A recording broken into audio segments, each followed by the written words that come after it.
अस्सलाम वालेकुम। Department of Islamic studies Baba Ghulam Shah बादशाह यूनिवर्सिटी के तमाम उन फैकल्टी मेंबरान का मैं शुक्रिया अदा करना चाहूँगा और मुबारकबाद देना चाहूँगा कि उन्होंने ख़वातीन के आलमी दिन पे एक 2 रोज़ा वर्कशॉप का इनेकाद किया है और उसमें जो मौजू चुना है वो बिल्कुल रेलेवेंट है अगर आज के कॉन्टेक्स्ट में बात की जाए तो।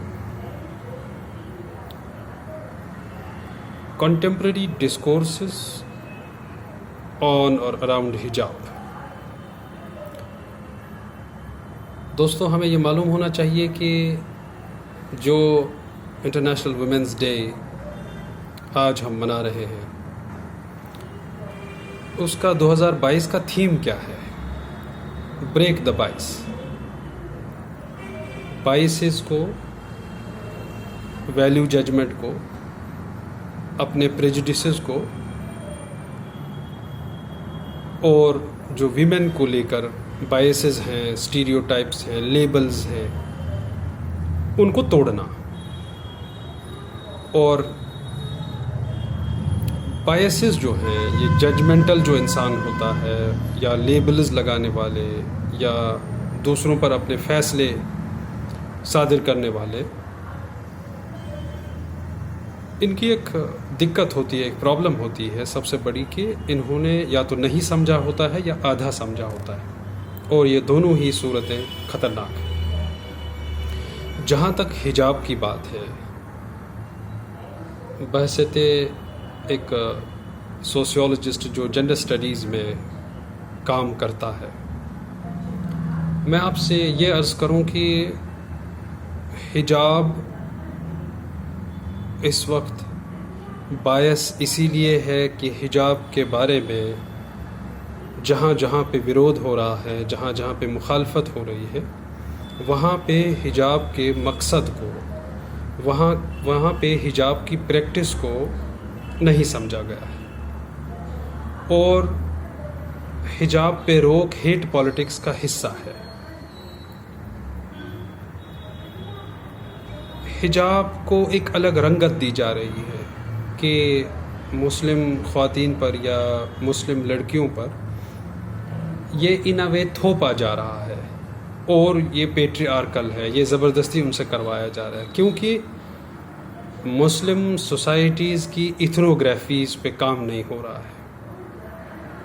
और मुसलमानों पे जो काम हो रहा है इंडियन सोसाइटी में, या तो वो काम टेलिंग नहीं है, या तो उस रिसर्च में दम नहीं है, या तो वो काम इंक्लूसिव नहीं है, या तो वो काम साइंटिफिकली नहीं किया जा रहा है। मुस्लिम सोसाइटी के बारे में मालूमात का फुकदान है। अगर ऐसा न होता तो हिजाब की प्रैक्टिस पे बैन और उस पे हेट पॉलिटिक्स और उस पे ज़बरदस्ती मस्क्यूलर पावर तक इवन इस्तेमाल करके इसको रोकने की कोशिश करना, ये सब चीज़ें नहीं होती। बायसेस कब ब्रेक होंगी? जब लोगों तक हर उस चीज़ का पूरा नॉलेज पहुंचेगा, पूरी इंफॉर्मेशन पहुंचेगी जिस चीज़ की वजह से, जिसकी अदम दस्तयाबी की वजह से, जिसके फुकदान की वजह से, कमी की वजह से उन्होंने वो बायस क्रिएट कर रखा है। और बायसेस हमेशा सब्जेक्टिव होते हैं। हर एक एजुकेशनल इंस्टीट्यूशन का काम है एकेडमिक के साथ साथ स्टूडेंट की पर्सनल डेवलपमेंट को अपने फुल पोटेंशियल तक ले जाना। यही मैंडेट होता है हर एक एजुकेशनल इंस्टीट्यूशन का। और देयरफॉर अगर हिजाब डिबेट को बॉडी राइट्स की रूह से ना समझा जाए, चॉइस की रूह से ना समझा जाए, फ्रीडम टू वेयर एनीथिंग के रूह से ना समझा जाए, freedom to profess one's religion के नज़रिए से ना समझा जाए, एक पार्ट ऑफ रिलीजन ना समझा जाए, किसी मखसूस रिलीजन का उसके मानने वाले इख्तियार कर रहे हैं। जैसे we have our Sikh community wearing turbans, so are they stopped from entering colleges? In the same way, we do have Muslim girls wearing hijab because to them it is a part of religion, and it is. There are direct Quranic injunctions when it comes to hijab. वो आप हमसे बेहतर जानते हैं.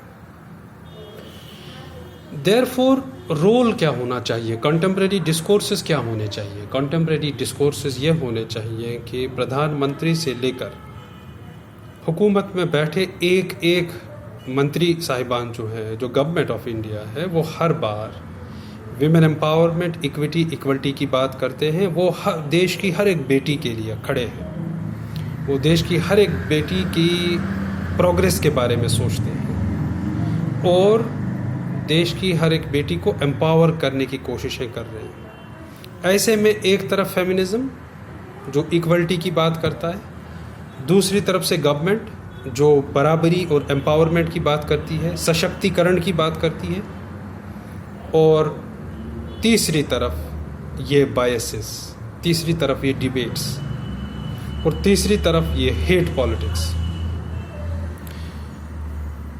बहसती gender studies में एक अदना सा स्कॉलर काम करने वाला, मैं आपसे ये अर्ज़ करूं कि जिस तरह किसी लेडी को कल कहा जाए कि नहीं, कल से आपको इस कॉलेज के अंदर तभी आने देंगे जब आपने हिजाब पहना होगा. अगर वो ना पहनती हो तो, अगर वो मान लीजिए किसी और रिलीजन से है या वो मुस्लिम ही है और नहीं करती हैं हिजाब, अगर उन पे ये थोपा जाए और उनसे कहा जाए कल तो एंट्री ही नहीं मिलेगी आपको अगर आपके पास हिजाब ना हो, तो उनको कैसा लगेगा? और ये कितना इनजस्टिस है और ये कितनी इनइक्वालिटी है. इन द सेम वे, अगर कोई हिजाब करता है और उसे कहा जाए आप ये हिजाब उतार के अंदर आइए क्योंकि हम अलाउ नहीं करेंगे, तो उनको कितना एक्सक्लूडेड लगेगा, उनको कितना डिस्क्रिमिनेटेड लगेगा, उनको कितना ओप्रेस्ड फील होगा, पावरलेस फील होगा, हेल्पलेस फील होगा, जो इस वक्त हो रहा है.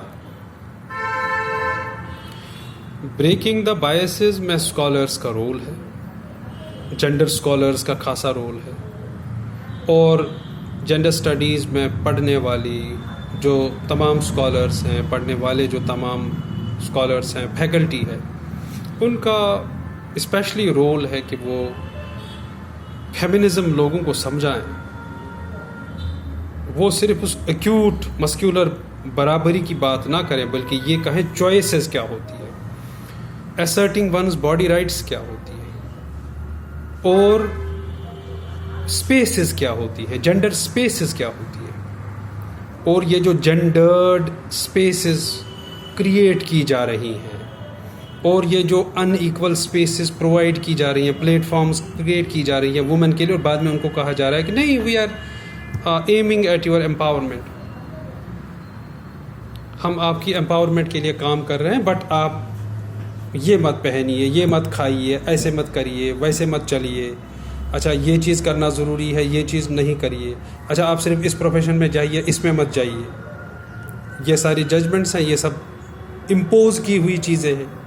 तो in a way when we thrust unfreedoms upon women, specially upon doubly disadvantaged Muslim women, how come are we going to actualize freedom, equity, equalities, equity platforms for them? क्या ये फिर एक हिपोक्रेटिक सपना नहीं है? क्या ये फिर एक हाफ बेक ड्रीम नहीं है? हिजाब के अराउंड जो भी अभी डिस्कोर्सेस क्रिएट किए गए, उन सब की जड़ हेट पॉलिटिक्स है. वो कहीं मेजॉरिटेरियनिज्म और माइनॉरिटिज्म की डाइकोटमी को दर्शाते हैं, वो कहीं मस्क्यूलर पावर और वीकनेस को दर्शाते हैं, वो कहीं विनिंग ऑफ ईगोज और winning of battles of egos दर्शाती है.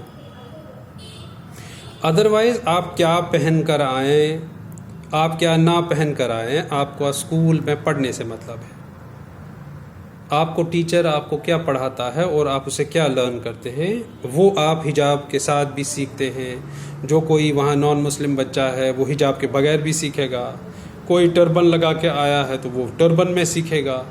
इन चीज़ों को और इन कोड्स को, नए मॉरल ब्रिगेड कोड्स को एजुकेशनल इंस्टीट्यूशंस में लागू करके इनइक्वालिटी ही ब्रीड होगी, अनइक्वल स्पेसेस ही हासिल होंगी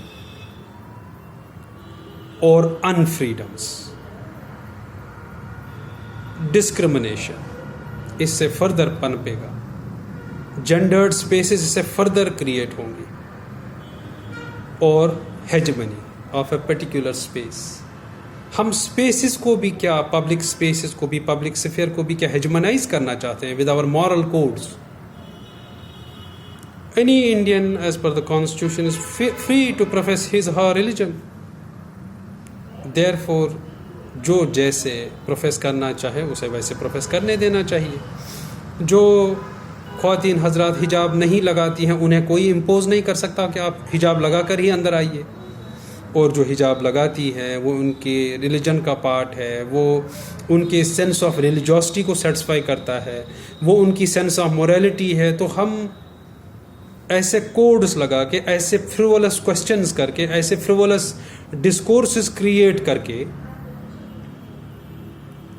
क्या इक्विटी शेप कर रहे हैं या इनइक्विटी शेप कर रहे हैं? क्या डिस्क्रिमिनेशन को फर्दर एनकरेज कर रहे हैं या इक्वलिटी को ताबीर कर रहे हैं? At the moment, such discourses should exclusively be seen as hate politics. Such discourses should purely be seen as discrimination.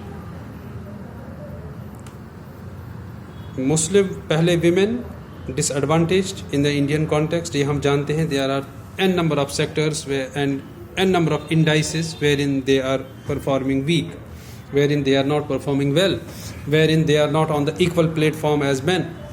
Then Muslim women, एक सब category, they are doubly disadvantaged.